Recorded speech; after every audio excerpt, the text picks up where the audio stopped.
जय माँ सरस्वती। आप सभी को बसंत पंचमी की हार्दिक शुभकामनाएं। प्रणव देवी सरस्वती बाजे भीरवा जिनीवती धीनाम वित्रवतु। ऋग्वेद से आख्यायित है। ब्रह्मरिता ऋतंभरा वह दिव्य सत्ता है जिसमें सत्य केवल जाना नहीं जाता, जिया जाता है। वहीं से मेधा का तेज और प्रज्ञा का प्रकाश उदित होता है और उसी आलोक की अधिष्ठात्री हैं ज्ञानमयी माँ सरस्वती।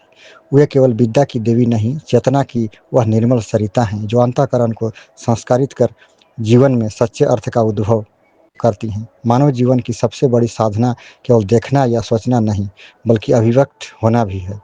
वैखरी सत्ता अर्थात वाणी का स्थूल रूप शब्द जब भीतर की अनुभूति से जुड़ता है, तब वह मात्र ध्वनि नहीं रहता, वह ज्ञान का रूप बन जाता है। शब्द विचारों को आकार देता है, विवेक को दिशा देता है और आत्मा की मौन अनुभूति को लोक कल्याण की भाषा में ढाल देता है।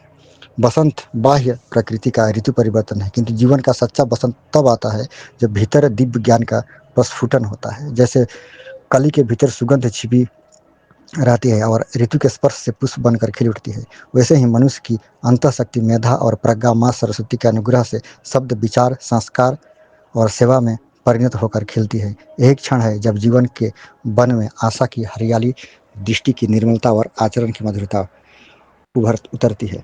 बसंत पंचमी के केवल एक पर्व नहीं, अंतःकरण के बसंत का आह्वान है।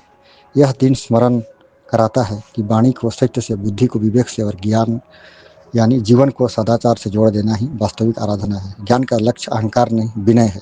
विद्या का सार तर्क नहीं, करुणा है और प्रज्ञा की पूर्णता केवल जानने में ही नहीं, जागने में है। अतः जब माँ सरस्वती के वैखरी सत्ता, शब्द रूप अभिव्यक्ति की अनंत विविधताओं में दिव्य ज्ञान प्रकट होता है, तब जीवन में बसंत उत्सव का सच्चा आगमन होता है। ज्ञानदायिनी माँ सरस्वती की आराधना का पावन पर्व बसंत पंचमी आप सभी के लिए शुभ, सिद्ध और मंगलमय हो। जय माँ सरस्वती।